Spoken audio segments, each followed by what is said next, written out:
Hi everyone, welcome back to Keeping Up with the Chaldeans. Here with Junior Bindu. I'm Anthony Toma, and we're here with Pro Mortgage Funding, the two co-founders. Do you guys want to introduce yourselves, give us a little background on what the company does and how things work in the industry?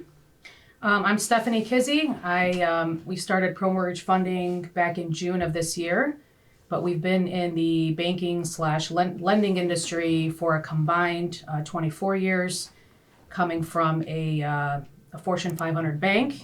We do first mortgages and also second mortgages, such as home equity lines of credit and home equity loans. My name is Gabriel Wierzbicki, Stephanie's partner. We both worked at the same company I was there 18 years, so 2003. And, I think what we bring over from that company is just a more rounded approach to mortgages. So in our roles, we worked with teams of financial advisors. In fact, both of us were licensed for investments and insurance at one point in time. CPAs, attorneys, bankers. So I think where we differentiate ourselves is we just take a more rounded approach with personal finances. What's a more rounded approach? Explain that a little bit. So a mortgage is just a piece of somebody's entire personal financial picture or plan. Mm-hmm. So that's the debt piece, and it works hand in hand with tax planning, works hand in hand with investments, because a mortgage is your biggest cash flow. So looking at that as a piece of the entire puzzle is very important. Oh, nice. Yeah, being able to learn, being in the banking industry for so long, we learned about how checking accounts work, savings accounts, credit cards. Mm-hmm. We kept getting bits and pieces of the investment side. We'd get reports about what's going on in the stock market. So all of that is all related. Mm-hmm. And because we have that huge background of knowing all this information, we're able to apply it to the company. We have a little bit more of an educated conversation with customers, because Sure. they'll tell us certain things, and we'll say, hey, I don't know if that's a good idea, because didn't you tell me you're going to save this money for retirement, or you're going to buy a second home? So because we were part of that side of the financial business for so long, our conversations with our clients are a little bit deeper. Sure. So What are some of your main clients, or the biggest number of clients that you have? What are their main goals? Like, what do they come to you for? What are you solving for them? Well, everybody is different. So we have clients that never want to pay off their house. Yeah. So they'll refinance 800 times and say, hey, I want to keep my mortgage alive. Because then they'll say, okay, I have $300,000 on my house. I don't want to pay off my house because I'm at 2.5%. Yeah. I can put that 300 into a business. Sure. Okay. Or I need it for tax purposes. Yep. And I can't tell you how many times that we've had, it is actually a good strategy, because I can't tell you how many times we've had a client pay off their house, Mm-hmm. and then 6 months later they'll call and say, take I the need money. money. It's like, Well, they have it there though, so they have it sitting there. So Yeah. But And that's huge. it's huge. But what ends up happening is when they do that, sometimes they're borrowing at a higher interest rate than what they've already had. Sure. Right. So they'll say, wow, I had 2.875. Why did I pay this thing off? Now rates are at 3 1/8. Yeah. So they're paying a little So- juice on it. But in reality, that comes in very, very handy, because let me tell you, from a business owner standpoint, like, if I was able to pull money for that, because they don't give it to me through the business that I own, that gives me my second ammunition, which then will let me be able to pull, take, and use and get my credit line. And interest rates on the residential side are lower than the commercial side. Okay. So then you have, people want to borrow against their house because they're paying in the 2s versus being in the upper 3s on the commercial side of it. Yeah, So, that's huge. And like you said, like, okay, so if I want to open up a nice couple $100,000 business and my house is worth $5 and it paid off, bank's not dealing with it. I got to hear you're right. The interest is so much lower Right. to do it that way. Because most of the time, I think you're walking in at least 10% or more for when you're doing some of the higher commercial, because there were more somewhat of a risk. But Yeah. Correct. so I have a question to the two of you. So you guys work together at this Fortune 500 company, and how did the two of you come to working now together on something separate? Because corporate world and a small business is two different things. You see the flexibility in small business, but you also see now the weight of the world on your shoulders too as well. So how did that all come to fruition? Well, so I was on the mortgage side, and Stephanie came to work at this institution as a banker. And we immediately started working together because what I do and what I did, my referrals came from the bankers, came from the partners, financial advisors. But we instantly were able to just do 10 times more business than before. She completely got it immediately. Yeah, that's nice. And because we worked so good together, it wasn't just, how long were you in your role? Like 1 It was or 2 like 3 years. Yeah. And she's like, I think this is what I want to do. And gravitated towards the mortgage side of things. Nice. And then that's how the two of you started working. You saw the rhythm there, figured the rhyme out, and then you ended up leaving this company and then starting it with the two of you. As a question to you, it was always difficult when we were growing up to see more of the women in our community, but to be able to outgrow living at home and the whole stereo of just working for people. But now you women are coming out and about with owning your own businesses. How was that? Like, what was your first step to say, I'm ready to do it, and you got to be able to show a good example to our community by doing that? I think I was planning for this my whole life. Mm-hmm. So I went to work with my dad when I was young. Doing Saturdays. He owned party stores. Okay. I Who's worked your at dad? Isam Modish. Okay. Yep. So we lived in Arizona for a few years, had a hotel there. I helped him there. Came back from Arizona, kept working when I was 16. I didn't have to work, but my dad, paid for everything, fortunately. But I still wanted to because I kept thinking to myself, if I learn this now, growing up and starting something or getting into something is going to be 100 times easier than graduating from college and not knowing how the outside world works. So, getting into that, and then I've watched CNBC since I was a kid. I love finance. I'm a financial nerd. Yeah. Like, I watch CNBC, I watch financial news, I read financial news, I study the stock market. He does too a lot. We'll talk about stocks all the time and retirement. I've been financial planning since I was a kid. Wow. So this was always been something that's been very passionate. Yeah. I've always been very passionate about. Yeah.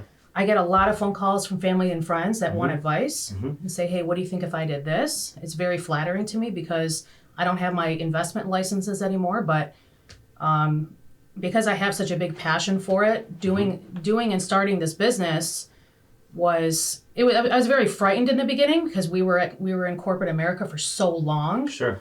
So we were, when you're in corporate America and you have a good job and you're making really good money and you have retirement, you have benefits. Yeah, planned. They set you up. Sure. They hook you up and they say, we're giving all of this to you. Yeah. And for people that, let's say, don't really come from much, that's such a blessing for them. Right. That, they love it. Hey, I'm here for the insurance. And you understand that. Yep. So it was a big thing for me to break away from corporate America because I was very scared. I was very comfortable. So for me to pick up and leave, we did have people that say, why don't you just go off on your own? This was 5 or 6 years ago. Yeah. And I would kind of mention it to him. Let's just leave. Let's just do this on our own. We can do this. But he had younger kids and, I was still trying to figure out what I wanted to do. Right. So There are always barriers. there's always a barrier. You're always going to find Especially an in this excuse. business. Yeah. You know, Well, she just nailed a good point, and you don't want to get complacent just because corporate America is guiding your every step.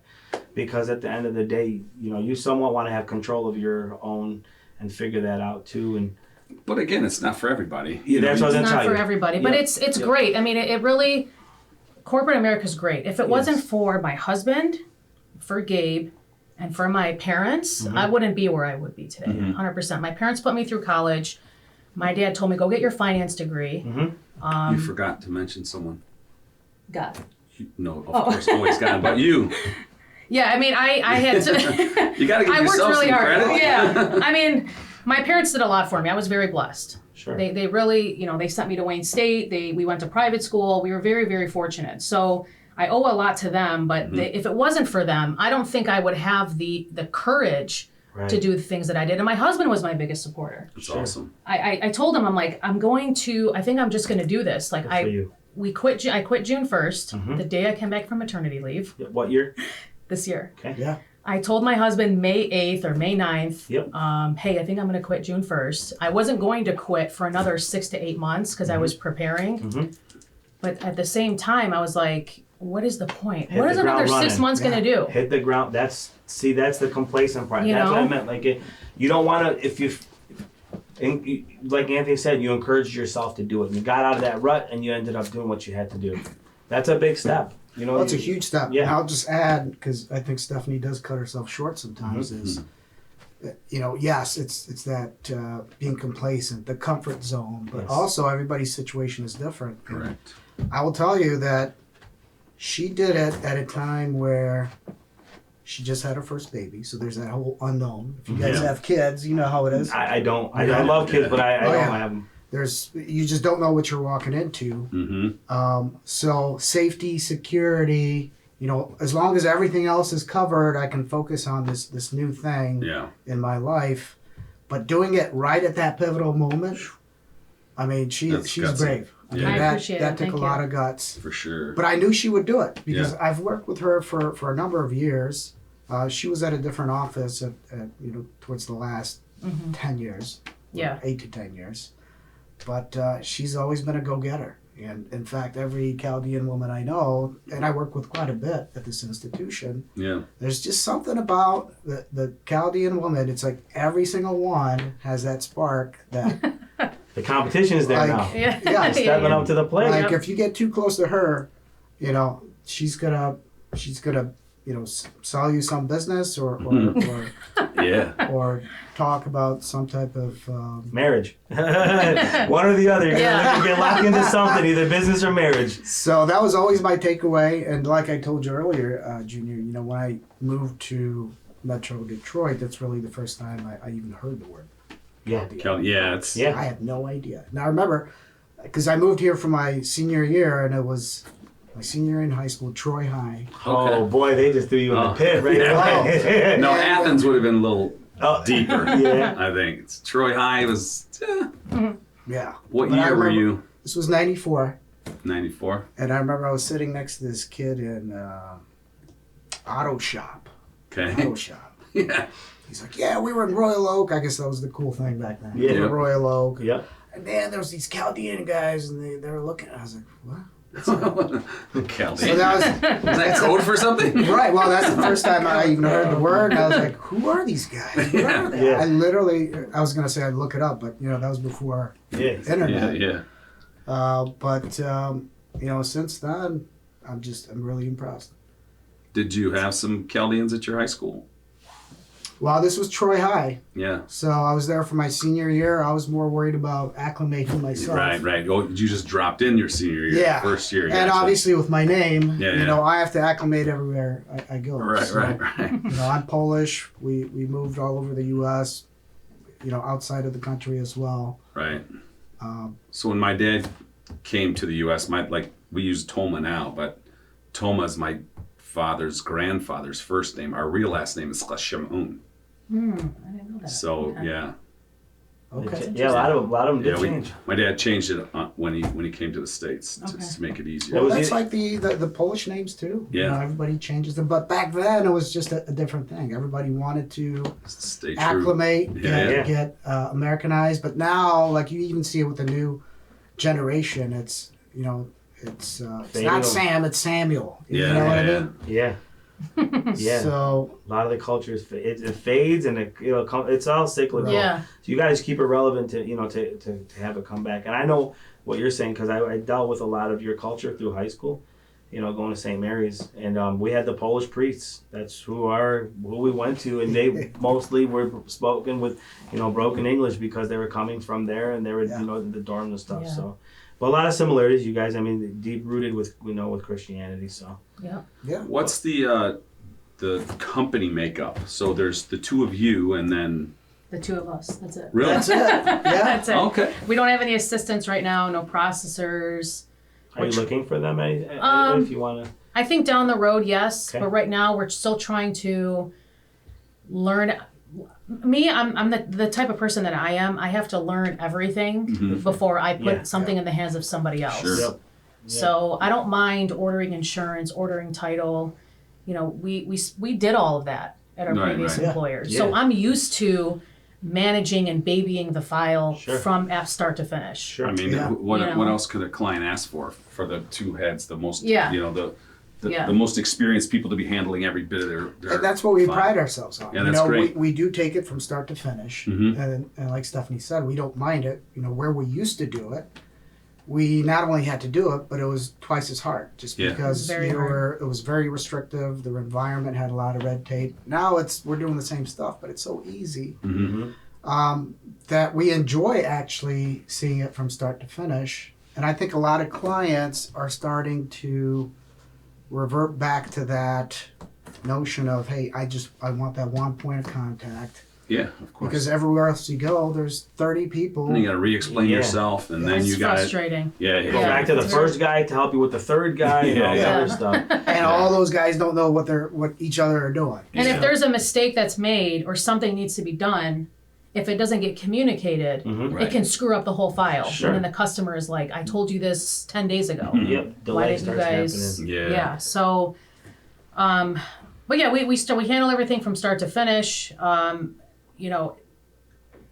Working at a bank, Yeah. I mean, Give you the experience. Money, you know what's going and coming, how to Yeah. be able to work with it and help people. how money flows, the Federal Yeah. Reserve, and what, certain things you can and cannot do, and all the laws and regulations. But it's when you write a loan through a larger bank, there's just a lot more red tape, which Yep. is fine because they're servicing and they're taking on billions of dollars of risk Sure. on their books. So Sure. they can say, hey, we don't want this mortgage. We don't Yep. want to write this deal. It's not their primary business. Right. It's not their primary business. The most of the time, the larger banks will write these mortgages simply because it draws the client to come into the office. Like, oh, I have my mortgage here. I'm just going to open up my checking account. Right. Exactly. Now are banks mostly dealing with local mortgages? So they're national. They're So national. at our previous employer, we were able to write deals in California and Nevada. We didn't need a license because they're federally chartered. Yep. We were under their So, umbrella. yeah. Correct. So on the broker side, it's a little bit different. We had to take the test. So you're on the broker side now. Yes. Okay. Yeah. And how many states can you service today? We're just in Michigan right now, but we are, I think, first quarter of next year, we're going to get into a couple others. Yeah. So, We're just Okay. taking it step by step. Yeah, yeah. Hey. Again, going back to the fact that, right now the way we're doing business, our clients love it. Yeah. And so we love it. Yeah. TLC's there. But we've also been in the been fun. business so long that we know that this business has its big ups and big downs as well. Yeah. So any steps we take, we take it, just take extra time. But so during the downs, interest rates would create a down? Like interest rates would create the business slow down, but isn't there always something to There's always- refinance or yeah, there's always something going on. So, like what happened in 2009, with all the housing values Oh, being God. where they were, Yeah. and people owing, let's say you bought a house for like 300, and you owed, I'm sorry, the opposite. Let's say you owed 450 on a house and it was only worth 300. right. They had a program which we really helped a lot of clients with during the Obama administration called the HARP program. You were able to refinance a mortgage without, even if they didn't really care too much about employment history or if they were underwater on their house. Sure. So that was to help, even though there was a major foreclosure crisis, it could have been a lot worse if it wasn't with this program because Right, millions of other homeowners were helped. So they had that going on. So yeah, if interest rates go up, usually purchases will start to kick in because housing prices are lower. Right. So but I don't know. The rates have been low for so long. I don't know what. Right. I mean, it's kinda- just you're just kind of rolling with it, I guess. We like low rates, but let's be real, it can't stay low too long because you need some of the money for the infrastructure of the country to go back to that. Yeah. So at a low rate, then the feds can't work. But you know how that it's like a bull market sometimes. You know what I mean? Like the way it just goes up, down, and during the times. I have a good question for you guys to see if you guys can reflect back on that. What was first day like between the two of you? And did you guys go through the, oh shit, what did we do? Or did you guys go through the, holy God, this is better than we expected? You know what I'm saying? My husband wanted to kill me the first 2 Okay. months. Okay. Because I was just, and I had a newborn. So it was just nonstop. Like he'd go to bed, I'd work on the file, or on the company, I should say. But it was No, first day. exactly. It was. We had been talking about it for quite some time, and honestly, that the reason we made that step, it was just a perfect storm of everything. So the interest rates being low, obviously created an environment where there's a lot of opportunity for everybody out there. Yep. The fact that COVID came and we were both sitting at home for the past year, we got a taste of, hey, what's it like not to sit in an office and clients coming in and out all day. So we got a taste of that. Yeah. And I always say that the technology today, Yeah. you know, the barriers of going into a broker or any field have really been lowered. You still need to know what you're doing. Sure. But, you know, all the apprehensions associated with compliance and this and setting up a website, they're replaced with technology. You can literally find a tech company to plug in here and there Yep. for your process. So it's just a perfect storm of everything, but, you know, you still have your anxiety. We had a really good relationship with our manager, so probably my biggest anxiety day one was, you know, turning in my weapon, which is my laptop. I almost wanted to cry when I called my ex-boss. I told him, I'm like, I'm sorry, Bittersweet. I can't do this anymore. But you know, it's not only just you're talking about breaking away from corporate America. The one thing that I started to struggle with that I didn't feel when I was younger was, I think last summer was a perfect example. Last summer, I feel like every day was sunny. I don't think there was like maybe more than 5 days of rain last summer. I don't Last know if summer you was a remember. great solid Last summer was, summer. Yes. No, compared to this summer, this Yeah. summer was a wet. Yes. Yeah, so rates were super low last summer. Yeah. Because of COVID. Yeah. And I was online 6 days a week. Sure. And I'm just thinking to myself, my God, like I don't even, because when you get older and your goals start to change, your mind changes in your head. You know, you're thinking like, why am I sitting here from 9 to 6 every day? Yeah. I don't even own this place. Yeah. And I'm working so hard. Yeah, I have the retirement, I have the insurance, but you do have, you know, if you have stock in the company, but you, like essentially you don't own the business. Right. You don't own the company you're working for. So then I kept thinking like, okay, I'm gonna have a kid next year. I'm gonna, you know, I feel like I don't want to say wasting my life, but when I kept looking outside while I was working and it was sunny and I'm sitting 9 to 6 on a laptop, it started to feel differently in terms of the way, you know, because I was, you know, getting older and. It's a shitty way of staying, but like a new term that we tend to use is it's like you feel like you're stuck in the mud.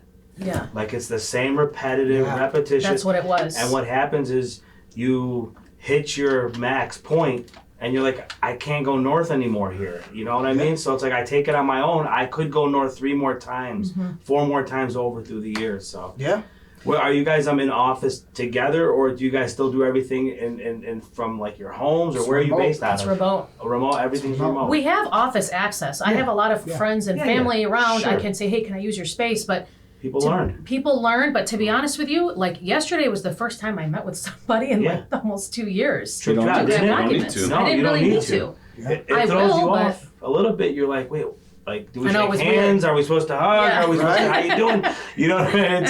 So And some of the younger generation, they don't even want to talk to you. no. Yeah. Like, They really don't. They don't. I'll leave them a message and they'll text me back. Yeah. It's crazy. Yep. It's crazy. We went from, so I have another business, it's called 99. It's a modeling and acting company. Oh, cool. We generate 3,500 leads a day, and we text them all to attend a virtual open call, so a webinar. And if you try to call someone, like if we used to dial, so I used to have 70 people in the call center dialing. So we're down to like, we have a little small team in Indonesia and like 3 or 4 people here. But so we went from 60 to like 7 people that handle all of these leads. Oh, wow. Yeah. And you could make 1 million phone calls and nobody picks up, but you text them and you get a response back right away. Right. It's crazy. I think with the texting, I think it creates a little bit more synergy with the customer, because then you're kind of sending, you're cracking jokes with them. Like, You want to laugh? Wasn't it easier to write on a note, "Do you like me?" and pass it to the girl next to you when Yes you were or no young? with a Yeah. And she just checked it with the yes, and then if she said no, at least Yeah. you just take it, you crumble Yeah. it, so you can hit delete. You know what I mean? So again, this is the new. I Yeah. passed them, and it's because of the it's even though it's informal, like it's just you have no real like. Sometimes they can be misconstrued, but they just want that instantaneous. Here you go. This what it is. This what. They can answer it at their time. Yeah. They can Yeah. think about it Yep. without, being Pressure. on stage. Yep. Yeah. the type of Pressure. clients that we have are a lot of our corporate clients, a lot of them. Mhm.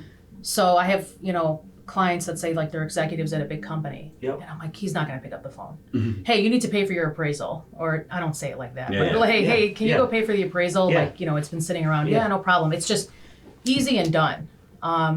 We weren't able to text clients before when we were working previously. Yep. And that was a huge, to me, it was an issue Mhm. because when you want somebody to just simply answer a question like, Yes. hey, can I talk to you at like 5 o'clock? It's efficiency. It's You efficiency. guys, way more we're not even doing Yeah. emails as much anymore like we used to. Right. To go Yeah. through them. It's only emails are going to be. You can have 5 or 10 different conversations at the same time, which is, if you're on the phone, then Yep. you can't be talking to someone else. But Yep. if you're texting, You the can go messages back come and through forth and you as can long as answer you're them. not talking to 3 Yeah. girlfriends at one time, okay? Because that can happens get all- messed it happens up. all the time. One or the other. Okay, let you listen. Sounds like What? you're talking from experience. No. I just read it online. You got to make the process, you have to make the process fun. Nobody wants to refinance and go through that process. Right. How do you think he has 3 I mean- girlfriends if he's not making the process fun? Right. Sounds like he needs 3 mortgages. yeah. Where do people find you? Like, are you guys on social media? Are you, is it on webpage, or how do they reach out to you? So we're finding social media to be very powerful. Yep.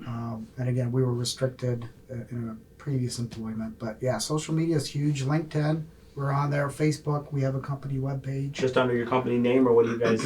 Yep, Just Pro okay, Mortgage Pro Mortgage Funding. Funding. You can find us on Google. Mhm. And we have a webpage. So A lot of referrals, promortgagefunding.com. What's Cool. the number someone can call if they want to, or is there a landing page that they go submit their information I don't know to? our 800 number.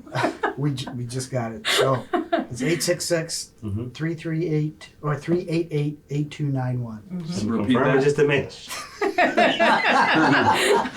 You better. Let's just do it just to be safe. So repeat it real quick. Pro Mortgage 866. Lending. Let's Pro see. mortgage lending around Birmingham. Sure. Okay. Do I just go to the page? Okay, so let's see if we can. Right there. Ding, ding, Yep. ding, ding, ding, Just like ding, ding. 866-388-8291. Yes. There we go. That's Nailed it. it. You got it on a second try, folks. You Yes. deal with numbers for Yeah, 18 oh, yeah. years. Make sure you Just check them Yeah. out. No Pro doubt. Mortgage Funding. Cool. So they can just go on here, simple, just Yeah. request, start You the can process. request an inquiry, Cool. start an application. Nice. I will have to say our number one source has been referrals Mhm. from people we've worked with in our past Sure. and from friends and family. I've had, it's funny, I'm going to bring this up.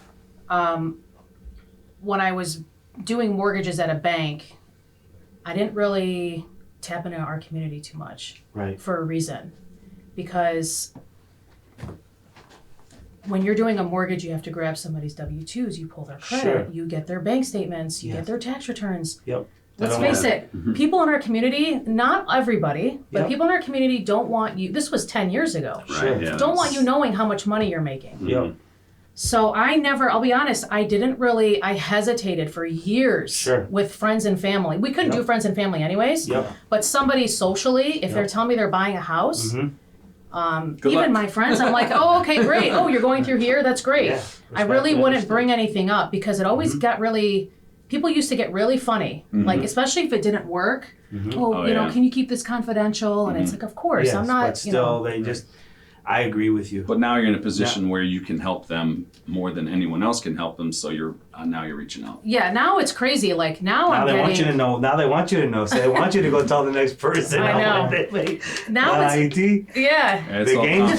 changed. It's all It's all confidential. confidential. but Yeah, I mean the It's a wholesale joke. lending channel. It's so easy to process loans. So it's a fraction of the documentation we Right. had to collect before. It's not as intrusive. So just Yeah. the fact that we're not working for a large corporation Yeah. where lending is just part of what they do Mhm. and they're a lot stricter, it's a lot easier. I mean, every transaction we do is a win. Everybody's happy walking away. Before we take off, like I wanted you guys just if you can let the viewers know this helps us big. I'm in this situation at this point right now, but some of us need to have a few things cleared up or fixed with our credit prior to getting to you. Do you have an avenue that you can refer to them that helps and works with what you guys are doing? Or is there something that you guys offer in service? Or what do they need to prep before they even come to you? Because some people may have something, a late payment from 6 years ago on a house they had, something that they need help with. Do you have something you can offer to them or suggestions? You know, I'll be honest with you. We've kind of looked at credit repair, Right. but sometimes the items that you have on a credit report can be fixed on your own. Right. If it's a true mistake from Yep. from the creditor's part. Sure. So we had a client that just real quick, his score was lower than what was required, Mhm. and when I pulled his credit, he had lates with some car, some major car company. Mhm.